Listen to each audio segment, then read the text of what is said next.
저희는 최근에 금융권의 초과 이익을 부담금 형태로 징수해서 고금리의 피해자들에게 직접 지원하는 법률인 서민금융지원에 관한 법률, 금융소비자 보호에 관한 법률을 발의한 의원입니다. 저희가 최근에 정무위원회에서 법안소에서 첫 회의 과정에서 나온 정부 여당의 반대 논리에 대한 반박 기자회견을 하기 위해서 이 자리에 섰습니다. 저희가 먼저 준비된 성명문을 낭독하고 난 다음에 다시 말씀을 드리도록 하겠습니다. 네, 저는 지금 민생의 핵심은 금리다라고 주장하면서 우리는 잠을 자지만 금리는 잠을 자지 않는다. 코로나가 끝난 이후에 1년이 정도 지난 지금 시기에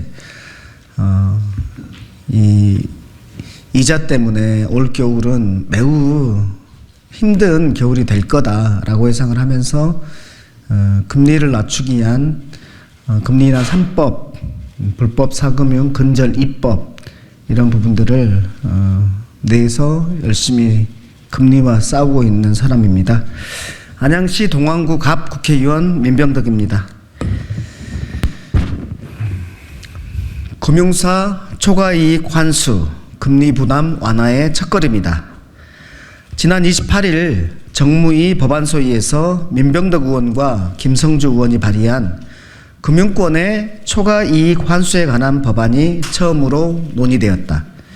이 법안에 대해 금융위원회는 금융시장 불확실성이 우려된다며 금융권의 자발적 상생 노력이 더 중요하다는 의견을 밝혔다. 금융당국에 묻고 싶다.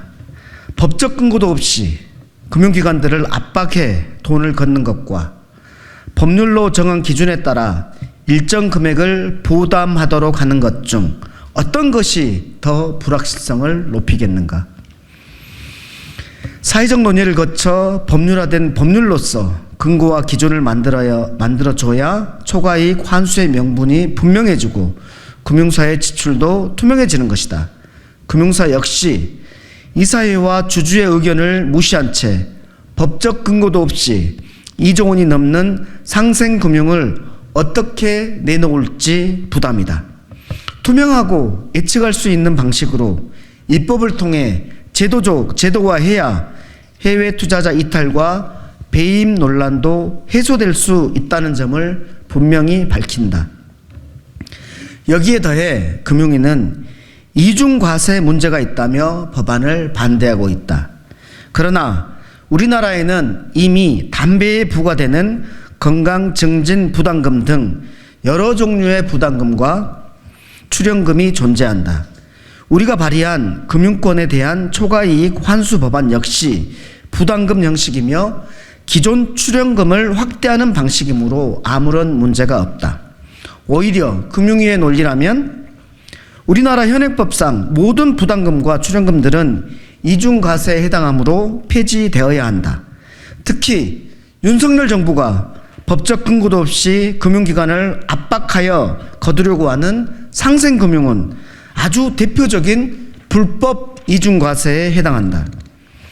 금융권에 대한 초과이익 환수 법안은 중산층 서민의 금리 부담을 낮추고 그동안 적정 이익을 넘어 초과 이윤을 추구해왔던 금융권의 잘못된 관행을 바꾸는 유도적 기능을 해줄 것으로 기대된다.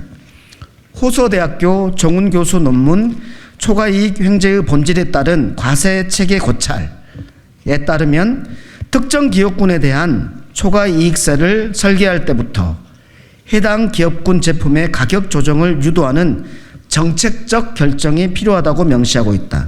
따라서 금융권이 스스로 적정 이윤을 추구할 수 있도록 제도적 뒷받침을 하는 것이 바람직하다.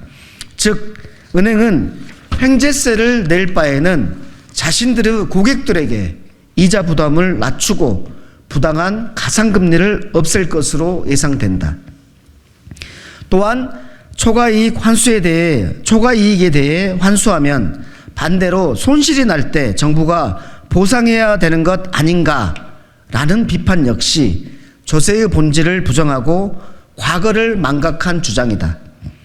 작년에 과다한 소득을 올려 소득세를 납부한 개인이 올해 빚을 졌다고 해서 작년에 낸 세금을 환급해 주는 경우가 있는가?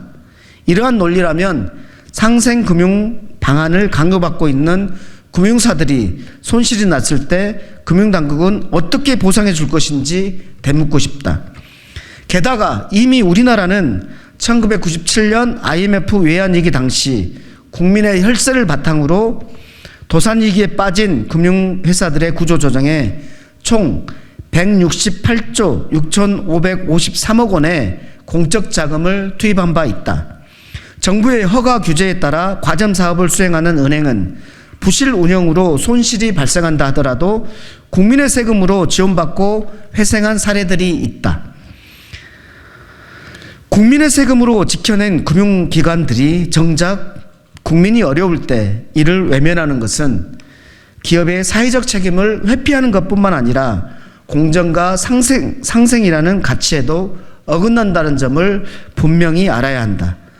아울러 금융당국은 금융권에 대한 초과이익 환수 법안이 대상을 한정하고 있어서 형평성 논란이 있을 수 있고 내용도 지나치게 경직적이라고 비판한다.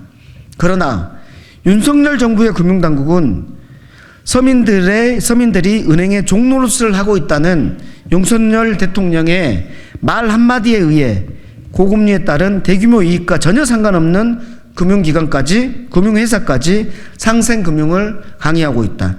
산출 근거도 없이 금융권 전체에 무작정 2조 원 수준의 돈을 마련하라는 정부가 형평성을 거론하는 것 자체가 어불성설이다.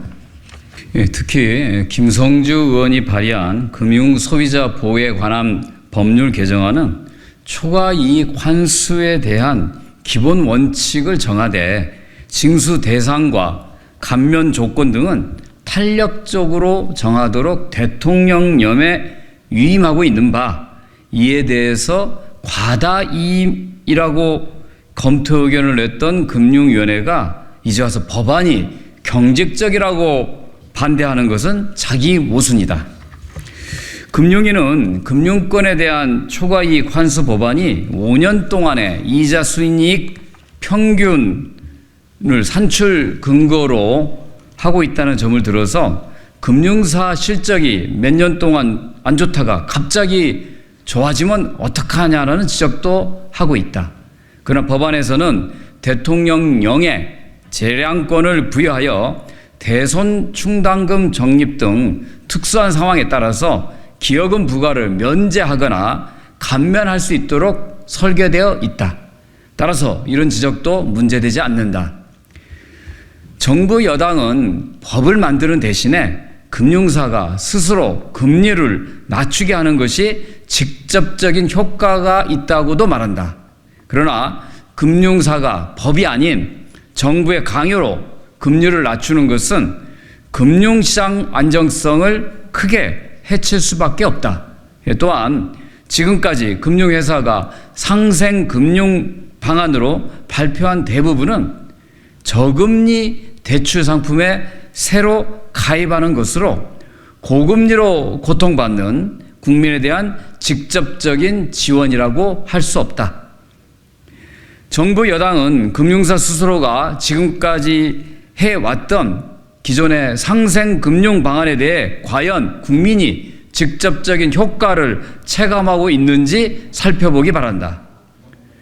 초과이익의 환수가 시장에 대한 국가의 과도한 개입이라며 시장 경제 논리와 맞지 않는다고 하는 것도 잘못된 주장이다.